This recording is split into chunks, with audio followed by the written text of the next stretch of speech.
వైఎస్ఆర్ కాంగ్రెస్ పార్టీకి ఉన్నటువంటి social media accounts మీద చంద్రబాబు నాయుడు గారి ప్రభుత్వం పెద్ద ఎత్తున దాడి చేసే ప్రయత్నం చేస్తుంది. వైఎస్ఆర్ కాంగ్రెస్ పార్టీకి అఫీషియల్గా ఉన్న ఫేస్బుక్ అకౌంట్ని క్లోజ్ చేసేటటువంటి ప్రయత్నం చేసింది. ఇది ఒక పిరికి చర్యగా నేను భావిస్తున్నాను.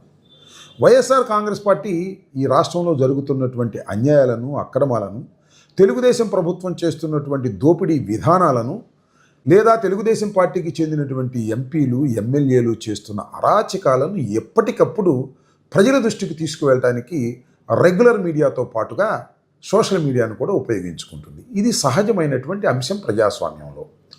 Regular media 70% above Chandrababu Naidu గారి గుప్పెట్లో ఉంది కాబట్టి రెగ్యులర్ మీడియాలో మేము చెప్పేటటువంటి వాదనలు కానీ, విమర్శలు కానీ అంతగా ప్రజలకు చేరనీయకోకుండా చంద్రబాబు నాయుడు గారు ప్రయత్నం చేస్తున్నారు.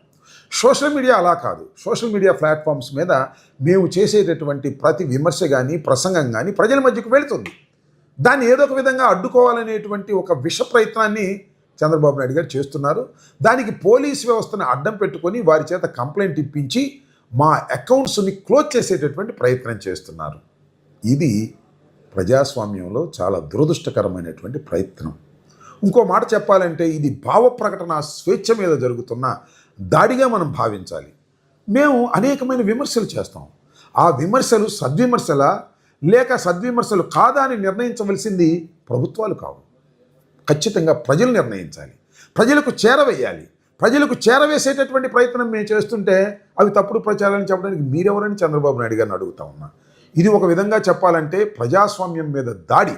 ఇది ఖచ్చితంగా వైఎస్ఆర్ కాంగ్రెస్ పార్టీ మీద మాత్రమే దాడిని భావించకండి. ఇది ప్రజాస్వామ్యం మీద దాడిగా భావించవలసినటువంటి అవసరం ఉందని ఈ సందర్భంగా నేను చెబుతున్నాను. ప్రతిపక్ష స్వరాన్ని అణిచివేయటానికి అధికార దుర్వినియోగానికి పాల్పడుతున్నారు అని కూడా అంటారు. సోషల్ మీడియా మీద ఆంక్షలు ప్రజాస్వామ్య విరుద్ధం. ప్రభుత్వ వైఫల్యాలను బయట పెడుతుంటే కక్షపూరితంగా మా అకౌంట్స్ని క్లోజ్ చేస్తున్నారని కూడా అంటారు. ఇంతకుముందు సోషల్ మీడియాలో యాక్టివ్గా పనిచేస్తున్నటువంటి వ్యక్తులకు నోటీసులు ఇచ్చారు, కేసులు పెట్టారు, భయపెట్టారు, జైల్లో పెట్టారు.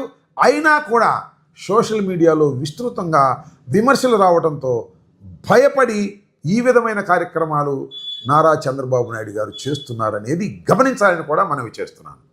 ఇప్పుడు కూడా ఇలాంటి చర్యలు ఎప్పుడు చేస్తారంటే పోగాలము దాపరించినప్పుడే ఇలాంటి చర్యలకు పాల్పడతారు.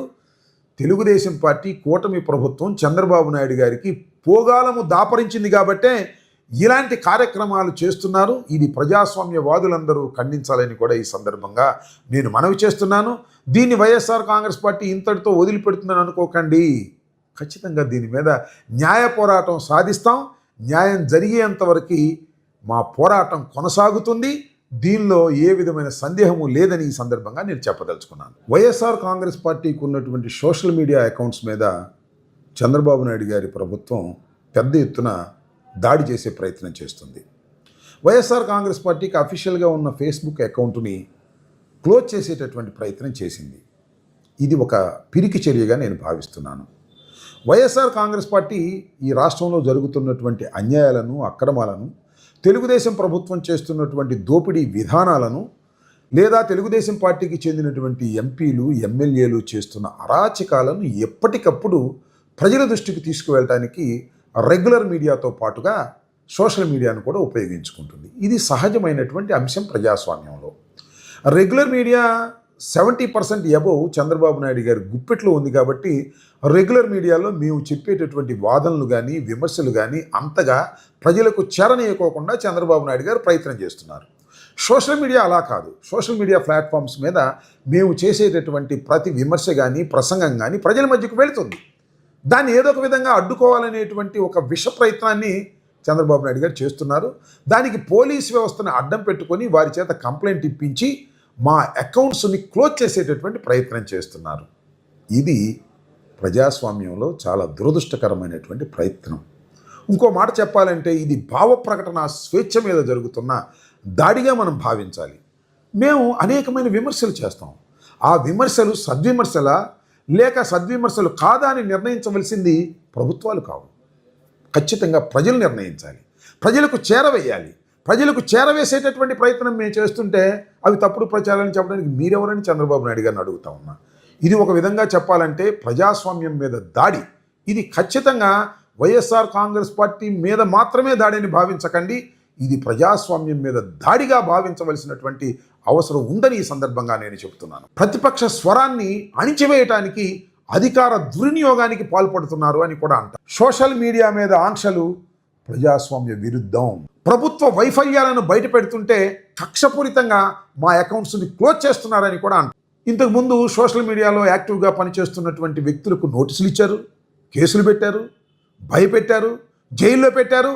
అయినా కూడా సోషల్ మీడియాలో విస్తృతంగా విమర్శలు రావడంతో భయపడి ఈ విధమైన కార్యక్రమాలు నారా చంద్రబాబు నాయుడు గారు చేస్తున్నారనేది గమనించాలని కూడా మనవి చేస్తున్నాను. ఇప్పుడు కూడా ఇలాంటి చర్యలు ఎప్పుడు చేస్తారంటే పోగాలము దాపరించినప్పుడే ఇలాంటి చర్యలకు పాల్పడతారు.